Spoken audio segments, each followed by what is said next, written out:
Добрый день, уважаемые коллеги. Мы продолжаем серию наших встреч в рамках просветительского проекта «Среда наставников». И сегодня мы обсуждаем вопросы, связанные с тем, как выявить профессиональные дефициты наставляемого. Профессиональные дефициты наставляемого являются одной из, так скажем, составных частей содержания собственной деятельности, которое может быть посвящено в рамках взаимодействия педагога-наставника и молодого специалиста.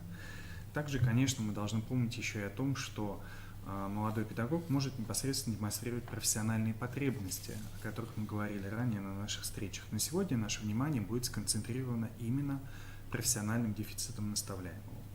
Мы рассмотрим основные подходы к пониманию профессиональных дефицитов. Мы обратим внимание на те результаты, которые были получены в ходе исследование, которое было проведено сотрудниками Комреспубликанского института развития образования в 2019 году. А также обсудим основные направления и основные методы, которые мы можем применять для выявления профессиональных дефицитов наставляемого. Наша встреча не будет носить в данном случае такой характер, когда мы будем предъявлять конкретные методики. Думаю, что по итогам просветительского проекта у нас появятся непосредственно методические рекомендации, где подобные, собственно, методики будут представлены. Итак, начнем мы с определения, что такое профессиональные дефициты, как чаще всего они понимаются и отражаются в практической литературе, связанной с сопровождением специалистов. И профессиональные дефициты, как это обозначено на данном слайде, представляют собой осознанный или неосознанный недостаток или ограничение в профессиональной компетентности педагога, который препятствует реализации профессиональных действий. И в самом определении, посмотрите, пожалуйста, мы можем обратить внимание на две составляющие. Ну, во-первых, это осознанность или неосознанность недостатка. То есть, когда фактически мы говорим об осознании определенных ограничений, либо недостатков, либо в целом профессиональных дефицитов, по сути, мы можем столкнуться с ситуацией уже признания и принятия подобного дефицита, и с одной стороны это может быть несколько, так скажем, облегчать наше взаимодействие с наставляемым с целью выработки непосредственно направлений работы и взаимодействия в рамках наставнической пары, а также в выборе средств для преодоления подобного дефицита. С другой стороны, наверное, более сложной, то есть когда ситуация в общем-то, не очевидно для нашего наставляемого, но профессиональный дефицит, в общем-то, наличествует, но для него он остается неосознаваемым. Далее, посмотрите, пожалуйста, в этом определении обозначается, что, по сути, данное ограничение, конечно же, становится препятствующим фактором в реализации профессиональных действий, и чаще всего типичными причинами на разных этапах профессионализации называется следующее. На этапе адаптации это может быть несоответствие полученных в учебном заведении теоретических знаний и практической деятельности в школе.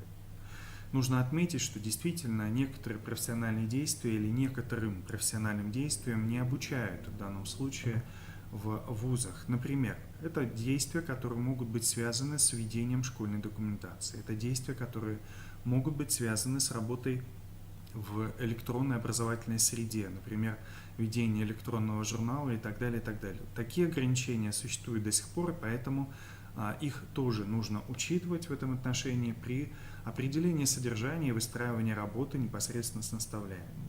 То есть очертить тот круг действий, который на начальном этапе действительно может быть в силу объективных причин не сформирован.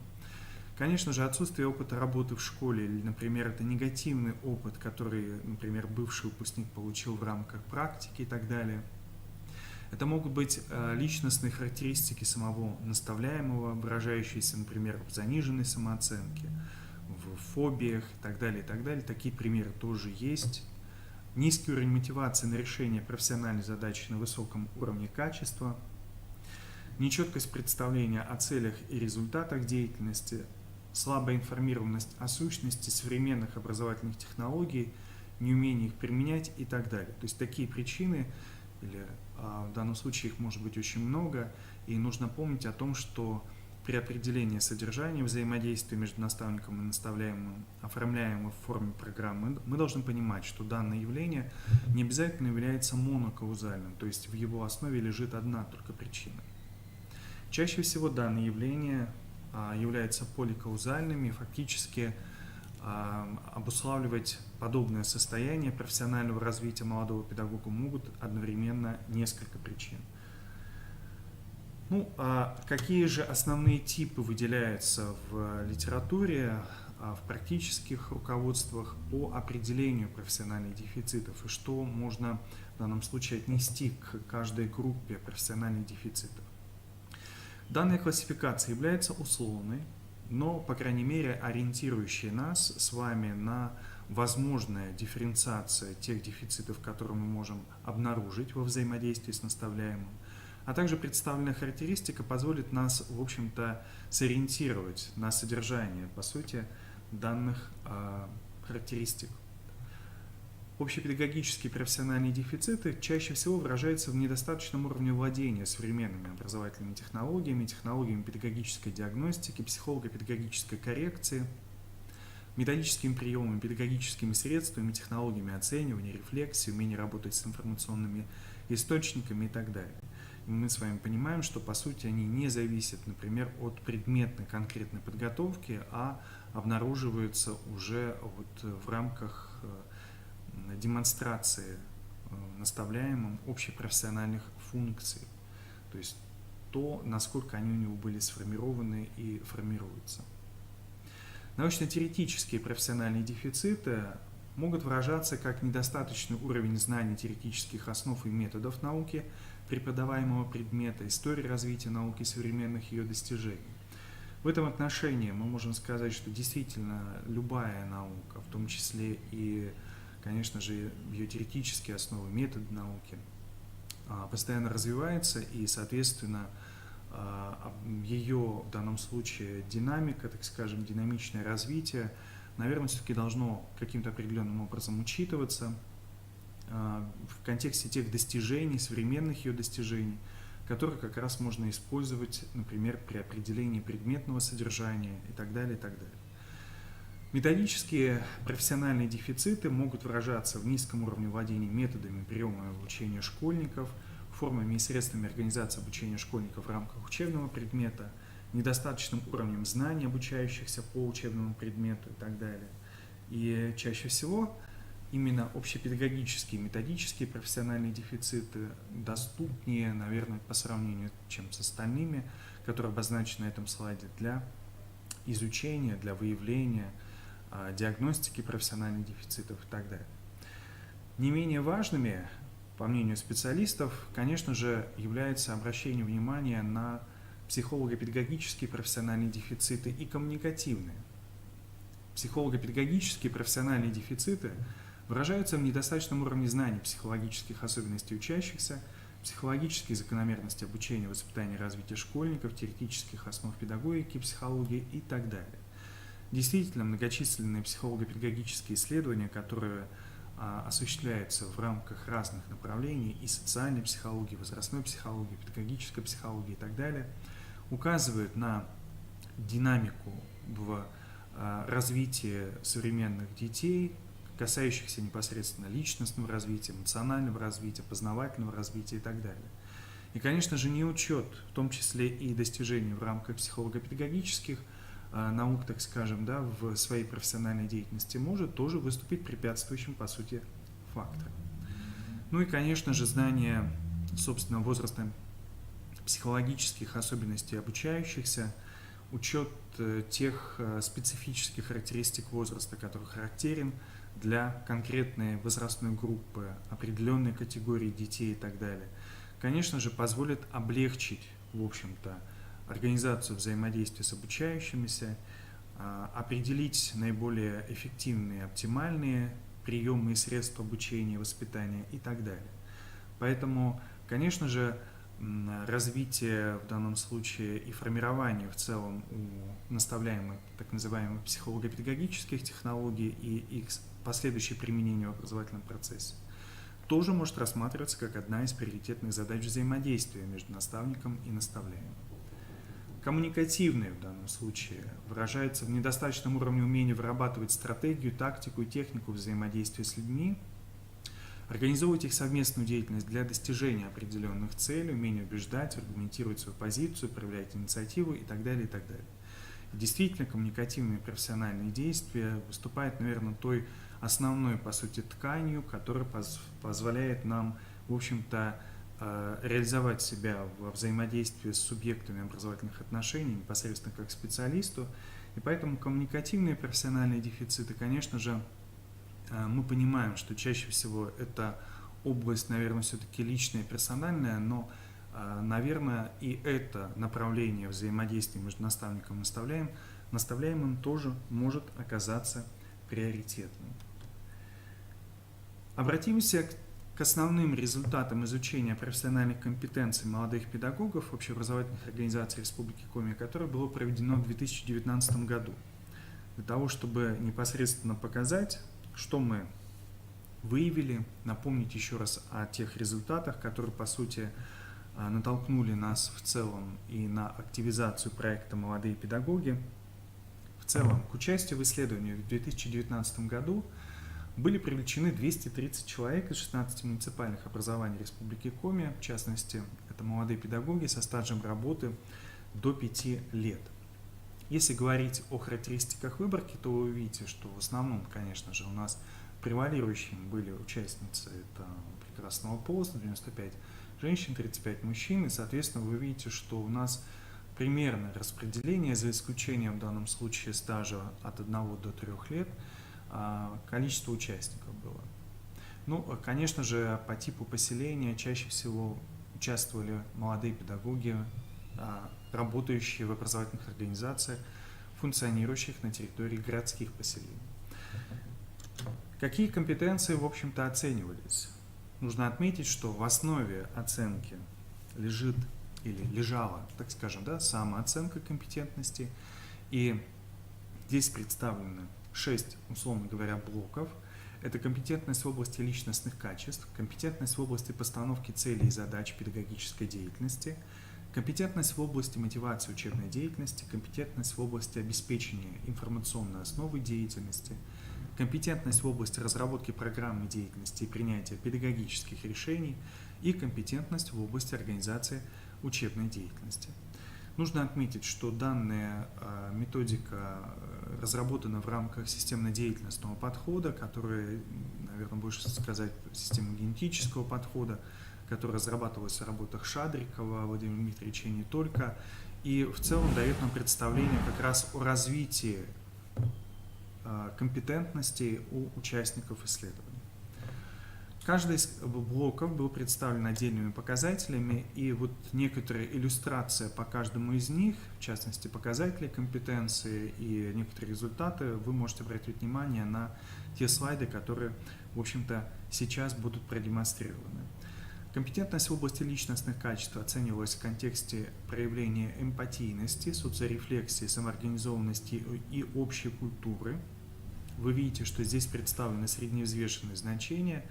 Вы видите, что они, в общем-то, по некоторым моментам практически не отличаются друг от друга. Где-то динамика более или менее положительная, где-то она неустойчива, где-то может быть отрицательная и так далее.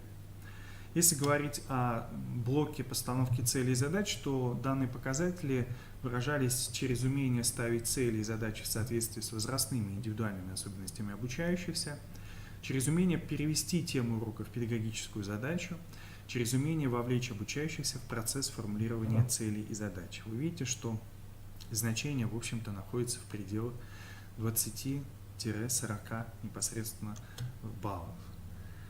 Компетентность в области мотивации учебной деятельности оценивалась по таким показателям, как умение создавать ситуации, обеспечивающие успех учебной деятельности, умение создавать условия обеспечения позитивной мотивации обучающихся, умение создавать условия для самомотивирования обучающихся. Мы здесь видим с вами, что у нас варьируются в данном случае показатели в среднем от 25 баллов до 40 баллов. Обеспечение информационной основы деятельности Оценивалась по показателям компетентность в методах преподавания, в предмете преподавания и в субъективных условиях, в данном случае деятельности. Стоит обратить непосредственно внимание на последний показатель, который оценивается или был оценен участниками данного исследования гораздо ниже, чем первые два показателя, то есть компетентность в методах преподавания и в предмете преподавания. Блок по разработке программы деятельности и принятию педагогических решений оценивалось по показателям умения выбрать и реализовать образовательную программу, умение разработать собственные программные методические и дидактические материалы, умение принимать решения в педагогических ситуациях, и мы видим, что действительно большая часть наших респондентов демонстрирует, в том числе, посмотрите, пожалуйста, и до года, да, то есть после выпуска, умение разработать собственные программные, методические и дидактические материалы. То есть в совокупности всех показателей и тех блоков, о которых мы говорили, данный показатель является пока ведущим. Все остальные, опять же, варьируются в значениях от 25 баллов и до 30 баллов. По организации учебной деятельности этот блок оценивался по показателям умения устанавливать субъект-субъектные отношения, умение организовывать учебную деятельность обучающихся и умение реализовывать педагогическое оценивание. Обратите, пожалуйста, внимание, педагогическое оценивание, по мнению респондентов, это тот, по сути, показатель, который оценивается в меньшей степени. Ну, наверное, как один из самых низких по сравнению со всеми остальными показателями. Что же это позволило нам, собственно, выяснить? Для чего я, собственно, продемонстрировал эти результаты? Ну, во-первых, в 2019 году мы установили, что отсутствуют существенные различия в сформированности профессиональных компетенций молодых педагогов, участвующих в исследовании, в зависимости от стажа, от типа поселения, половой принадлежности и так далее. То есть данные факторы не оказывают влияния на сформированность профессиональных компетенций. Но мне хотелось бы обратить ваше внимание на показатель от стажа.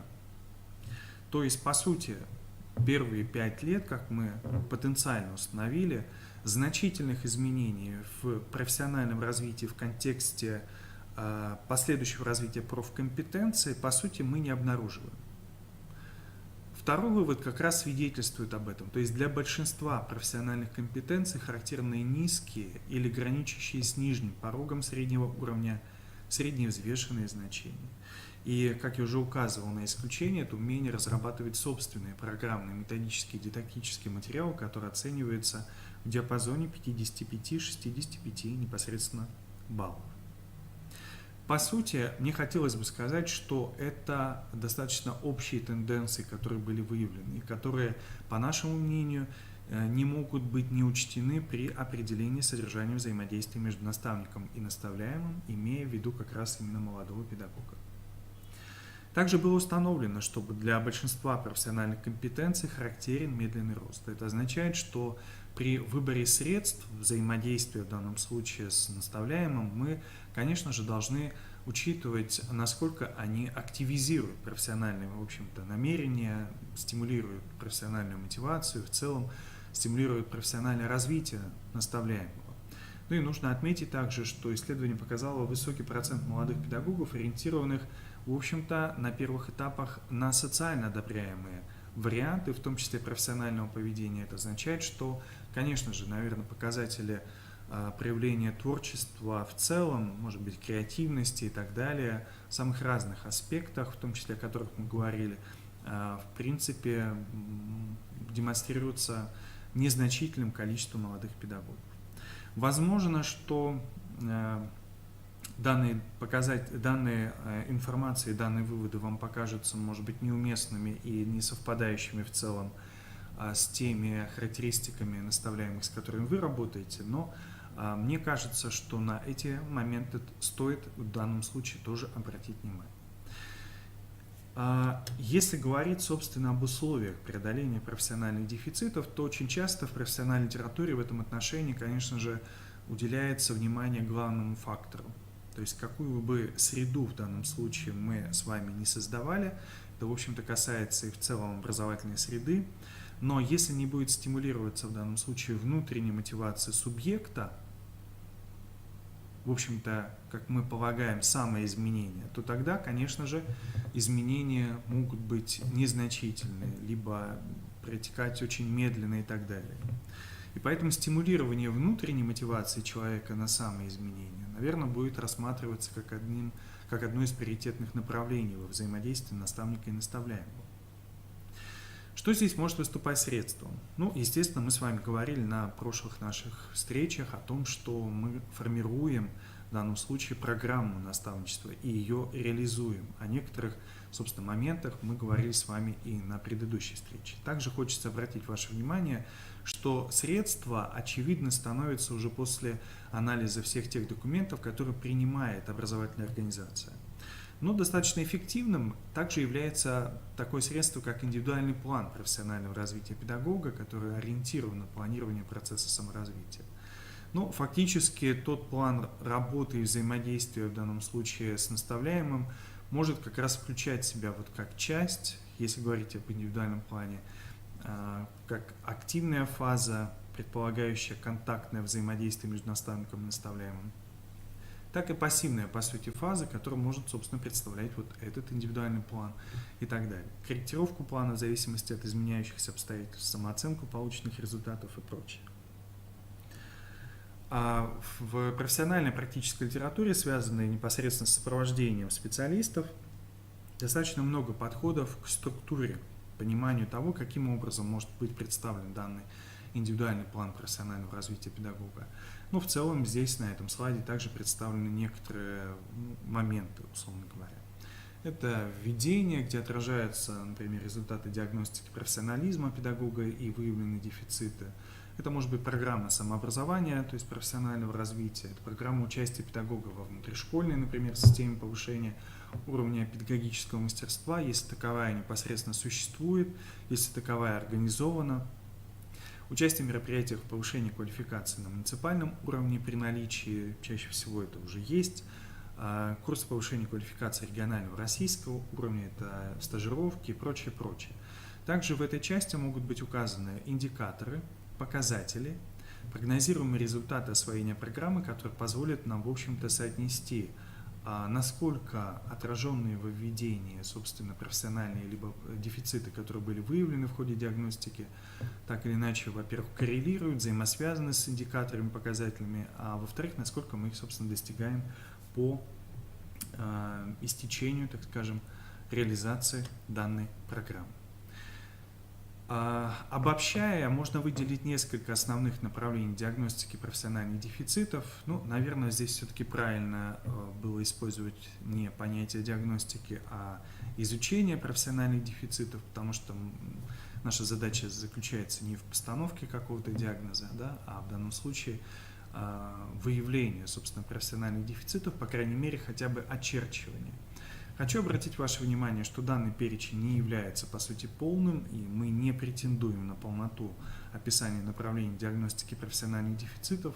Думаю, что наставник вместе с куратором, ну и тем более с наставляемым, может определить данное направление. Достаточно часто в руководствах встречается как раз такое направление, как оценка готовности и адаптированности личности к педагогической деятельности. Понятие готовности используется достаточно широко и также выделяют самые разные компоненты готовности. В настоящий момент существуют и психологические методики, психолого-педагогические и так далее, и более доступные для оценки готовности к педагогической деятельности специалиста. В том числе нужно обратить внимание еще и на состояние профессиональной адаптации личности. Об этом мы говорили, собственно, при разработке программы, поскольку данный этап профессионального развития является неотъемлемым для любого специалиста, и, соответственно, мы должны учитывать еще и этот параметр и, соответственно, предполагать возможные средства, которые мы можем использовать как раз для отслеживания профессиональной адаптации.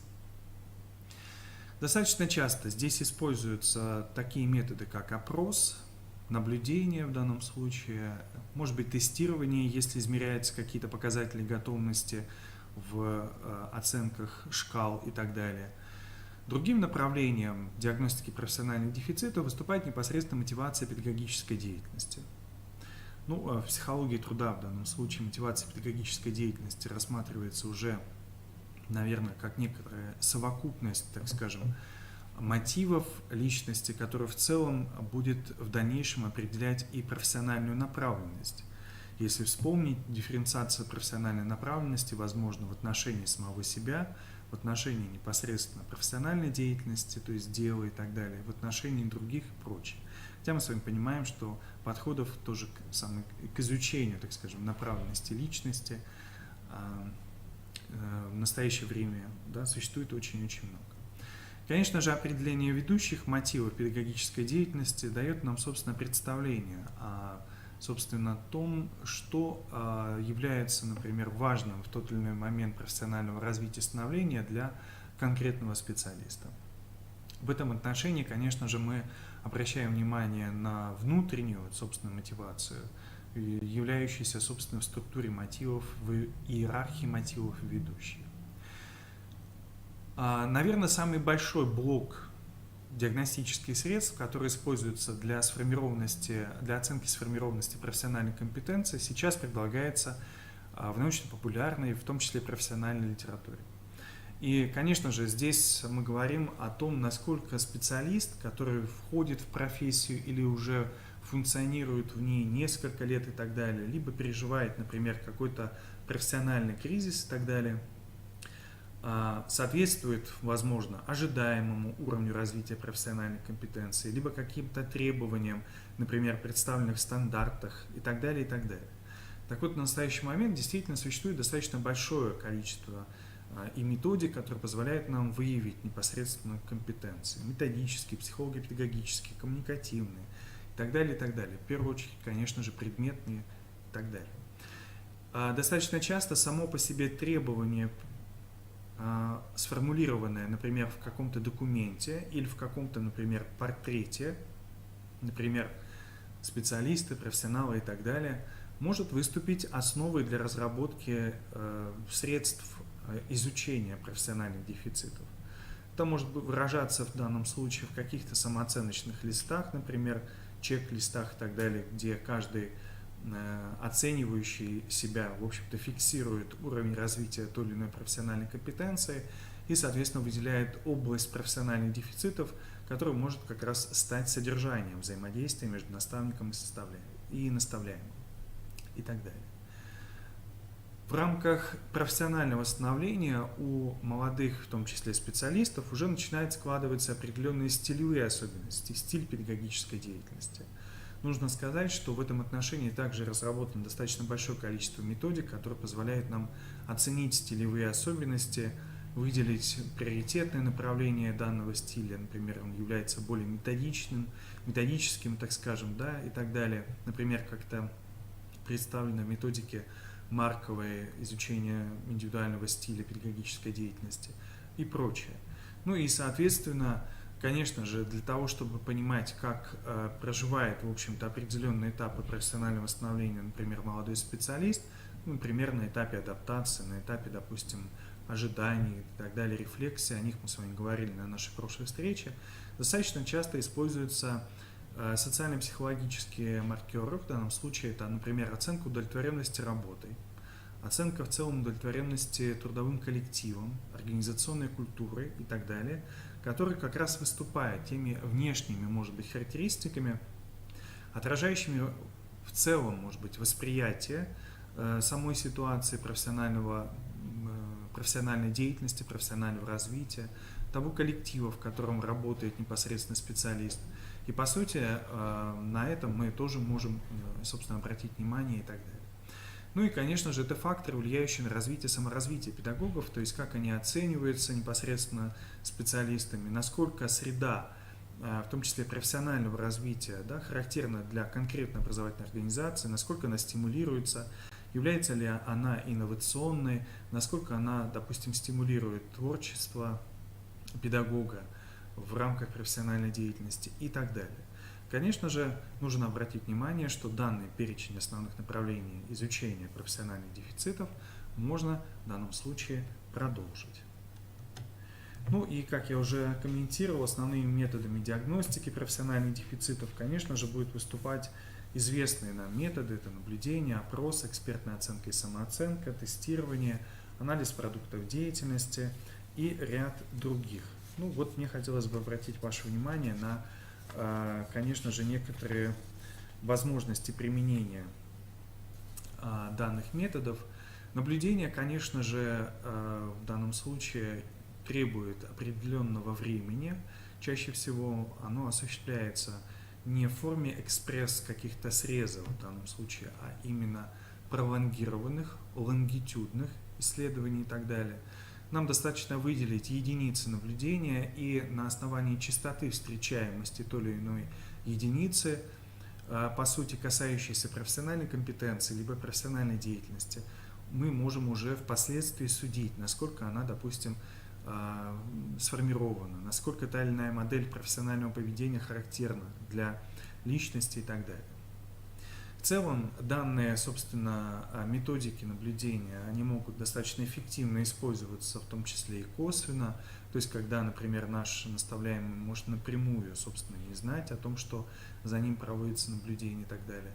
Во-вторых, конечно же, дифференциация единиц наблюдения, например, по отдельным каким-то блокам и так далее, позволит нам на основании частоты встречаемости в целом очертить основные признаки, например, в целом, так скажем, да, либо самой профкомпетентности, либо в данном случае всей профессиональной деятельности и так далее.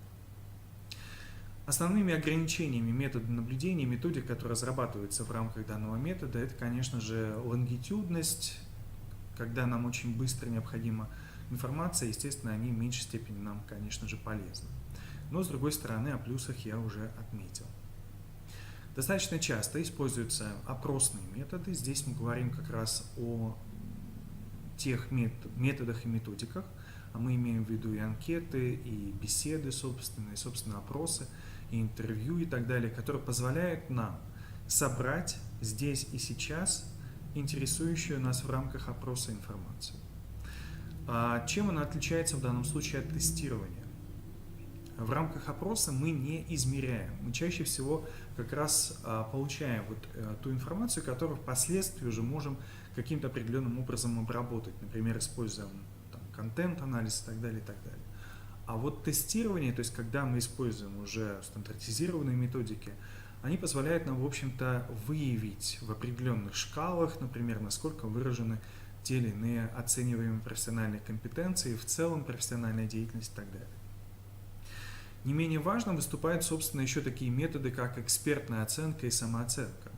И, в общем-то, когда на урок молодого педагога и так далее приглашается достаточно большое количество специалистов, собственно, да, в том числе и наставник и так далее, и которые дают непосредственно экспертную какую-то определенную оценку в данном случае, то она, конечно же, при определенных условиях может как раз иметь тот развивающий потенциал, который будет стимулировать последующее профессиональное развитие молодого специалиста.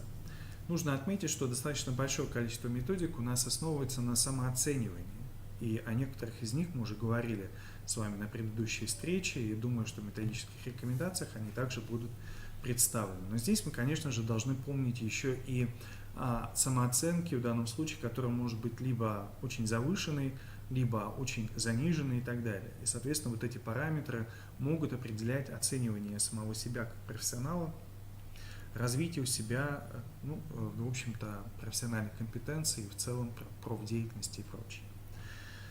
Анализ продуктов деятельности в этом отношении – это метод, который также позволяет нам, в общем-то, анализировать по определенным параметрам созданные, разработанные какие-то продукты, в данном случае нашего наставляемого, будь то это, например, конспект урока, либо технологическая карта, либо непосредственно какая-то определенная информация, которая размещается, например, по итогам проекта, может быть, какая-то статья, конкурсная работа и прочее, прочее.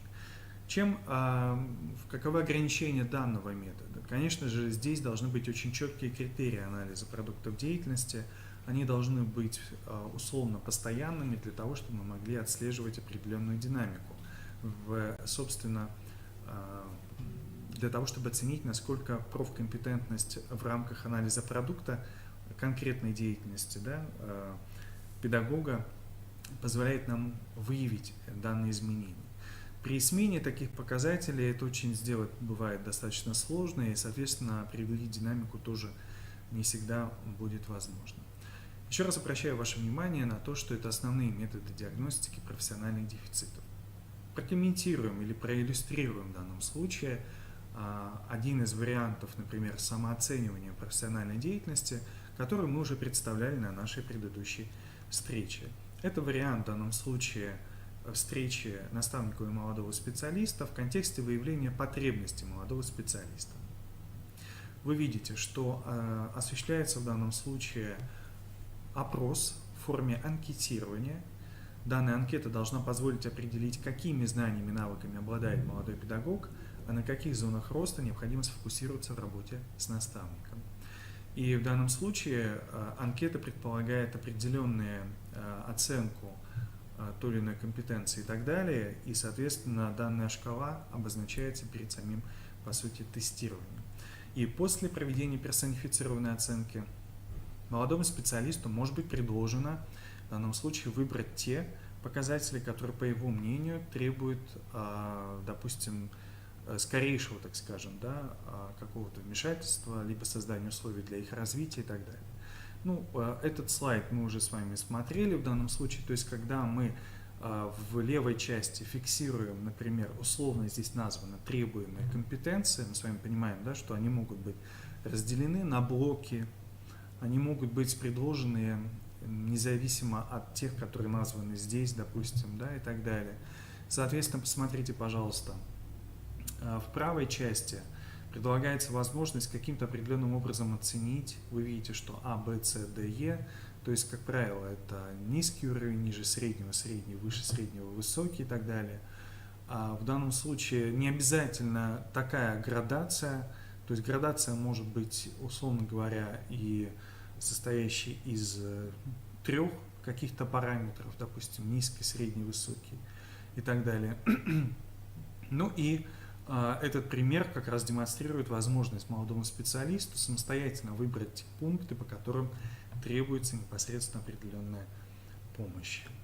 Уважаемые коллеги, еще раз обращаю ваше внимание на то, что информационное сопровождение в целом реализации и внедрения целевой модели наставничества в образовательных организациях у нас осуществляется в данном случае в рамках сопровождения на сайте Республиканского методического центра по внедрению целевой модели наставничества. Вы видите ссылку. Обращаю ваше внимание, что здесь размещены вебинары, которые могут вас заинтересовать, и доступ к которым непосредственно открыты, поэтому вы можете их просмотреть и так далее, для того, чтобы расширить свой опыт по сопровождению молодых специалистов. Ну а наша встреча на сегодняшний момент подходит к концу. Я благодарю вас за то, что вы нашли время просмотреть и прослушать нашу встречу. Мы встречаемся с вами еще и по вопросу, связанному с организацией эффективной коммуникации в наставнической паре между наставником и молодым педагогом. Но это будет уже на следующей встрече. Всего доброго, до свидания.